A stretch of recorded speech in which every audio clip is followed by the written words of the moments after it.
Welcome to this Tutor to You Sociology topic video on stratification and differentiation, focusing on postmodern theories of stratification.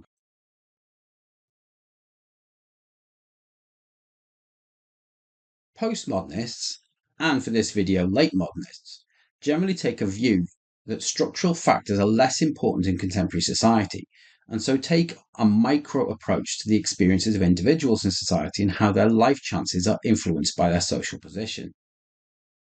For postmodernists, the question is less about how we as individuals are categorized into different strata, and more how individuals deal with the problems that postmodern society has created. With less direction from social institutions, individuals are often left to figure it out for themselves. And in this video, we're going to look at a few of the late modern and postmodern theories about how this occurs. Firstly, Bauman and how late modern society is organized based upon levels of consumption. We'll also look at Pokulsky and Walters, how inequality in contemporary society is more complex than being based upon social class, gender, or ethnicity. We'll also examine Stronati, who argues that symbols are now a form of status in contemporary society, while finally we'll examine Beck and how individuals negotiate the risk society of late modernity.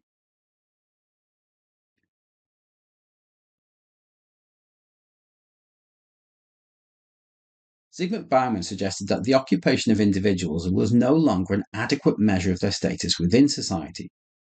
He instead argued that in the late modern era, that status was derived from an individual's patterns of consumption.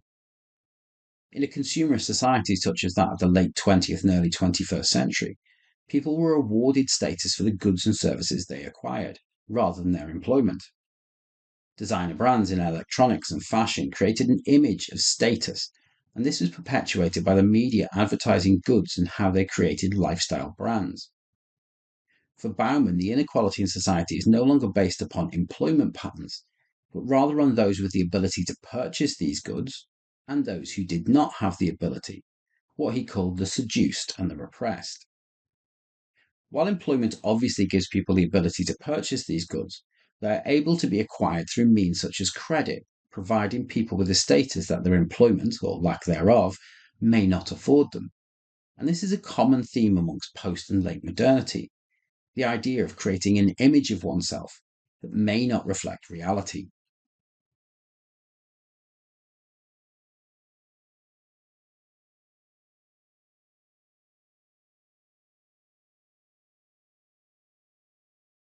Kolsky and Walters similarly saw the decline of class as an important factor in defining individuals and their identity, going as far to suggest that class is an artifact of history and that we have moved into a classless society. They argue that social class stratification has been replaced with cultural stratification. Society is no longer organized around occupations, but lifestyles, with many people creating their identity based upon both consumption patterns and media influences. Furthermore, these identities are not fixed, which makes it difficult to measure on a large scale. Instead, society has become fragmented, and this has created complex inequalities between different groups that are all seeking status. Individuals will gravitate to others based upon political affiliation, their social location, education, and cultural background. Even within cultural backgrounds, there is fragmentation, with the growth of hybrid identities. As such, it is difficult to define the majority on the basis of status in a complex and ever changing society.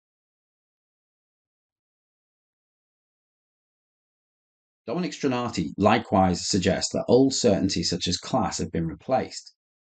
He argues that style has replaced substance in contemporary society, with many people turning to images and icons as a form of status.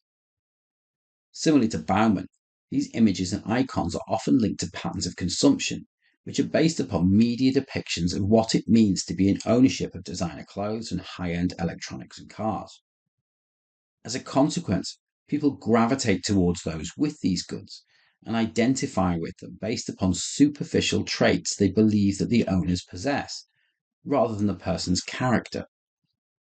For Stronati, this superficial world is created through marketing and advertising, and in postmodern society, for Stronati, this superficial world is created through marketing and advertising. In postmodern society, values have been replaced with symbols. It's no longer what you do, but how you look that is important. As a late modernist, Beck rejects many of the concepts of postmodernity, but he does argue that class has become less important in what he sees as second modernity. The acceleration of capitalism, science, rationality, and reduced state influence has led to what he called risk society. Class is no longer fit for purpose, according to Beck. It's a zombie category, devoid of meaning, yet still used, often incorrectly. Beck argues that the greater individualism that has resulted from the changes in late modernity have left individuals with limited support against wider social crises that face society. Individuals are faced with growing threats caused by the expansion of capitalism and science, including the climate crisis, terrorism, and more recently, global pandemics. These crises are too big for the individual to deal with alone, but the limitations of government to tackle these on the individual's behalf have left individuals with the need to manage their own risk, leaving them isolated and looking after their own needs. This has led to a death of collectivism in society, often typified by extreme individual reactions to collective issues, such as strikes, protests, and lockdowns. For Beck, global threats are placed upon the individual's shoulders, only they lack the support in order to deal with these, and so ignore the threat. This can be seen in reactions to COVID-19, the climate crisis, and political unrest.